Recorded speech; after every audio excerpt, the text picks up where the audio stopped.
right now we are in the south of France in Villefranche-sur-la-Mer, which is just east of Nice. We've just finished a few different cities that we really enjoyed a lot, but we were in Vienna for a few nights, and then after Vienna we went to Florence, and then we followed that up with Genoa. So we got to explore some of the northern Italian coast. But going back to Vienna, we had a great time. We stayed in a very interesting hotel near the central train station, and we got to explore a lot of the history and the Hapsburgs. We started in the center square at the St. Stephen's Cathedral, which was beautiful from the exterior, but everybody in Europe is a tourist right now. But we enjoyed walking around through the parks and to check out all the history there. One of the neatest things that I enjoyed a lot of in Vienna is this architecture from this architect called Hundertwasser. And he designed some really interesting buildings. We'll see some pictures and these other kind of parks and stuff, but everything is very organic and interconnected with nature. And so it's a really interesting style, very beautiful and very neat to look at. No straight lines. It's like all curves, and even the sidewalks around it are sort of bumpy and hilly. It's really interesting. We also got to walk through the Prater Park, which is a year-long permanent amusement park, kind of like with rides and everything and stuff. So that was a fun afternoon for us. We didn't go on any rides, but we got to check it out and walk through and see all the kids skipping school in order to go hang out at the amusement park. From Vienna, we took a night train, which was quite the experience. We had a little bunker room that we shared with a Ukrainian couple, and we became friends with them. And they were on their way to move to Canada. So now we have new friends in Alberta, Canada that we'll visit with. Yeah, so that was a really neat experience to be able to ride overnight through the Alps and to end up down in Florence. But we didn't get that much sleep. It wasn't as comfortable as we thought. It was really bumpy. But it was really great to meet our new friends, and we wish them the best. But Florence was amazing. It was a really beautiful city, but also very busy. It seemed like everybody was there, especially a lot of stagettes and bachelorette parties. It was lots and lots of people there to celebrate and to have a good time. And it was good weather, and we got to walk around the city.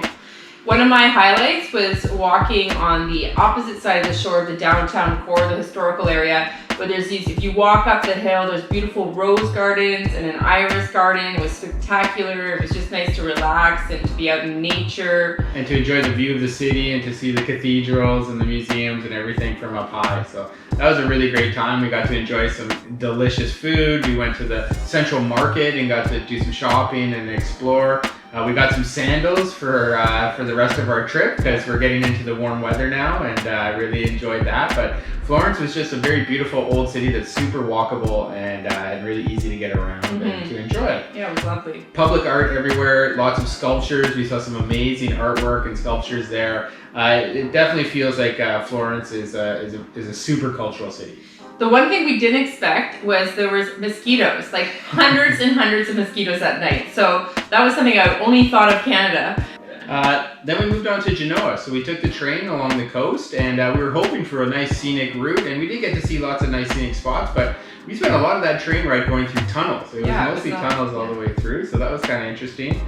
But when we arrived in Genoa, we had an amazing hotel that was really close, just outside of the main city area, but near this Boccadasse Bay, which is a very scenic, beautiful little fishing village that's kind of just on the outskirts of Genoa. It was amazing, really beautiful.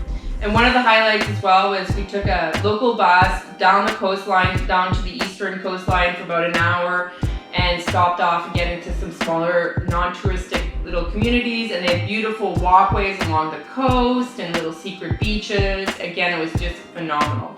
I also really got to enjoy more great food. So we went to a nice pizzeria, and I got the surprise me pizza that was delicious. I still don't quite know what was on it, but I really enjoyed it. It's really good. We happened to see a wild boar just in this riverbed in the middle of the city. That was kind of neat. We also did the hop-on, hop-off bus tour through Genoa. So that was a really great way to see a lot of the city because it goes up this mountainside. So instead of having to hike all the way through it, we were able to take the bus and get off whenever we saw something interesting, like this beautiful grotto park that was really quite nice to walk around in and cooling to get out of the sun a little bit. We saw this amazing pirate ship just in the harbor in the marina, and we went on it and looked around, and it was actually a pirate ship that was built for a movie, a Roman Polanski movie called Pirates a long time ago.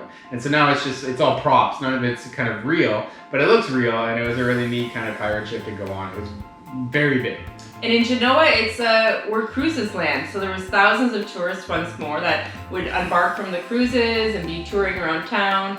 It's a beautiful city where you could just like find little, ruelles and walk down these little streets that no cars can be accessed. It was quite lovely.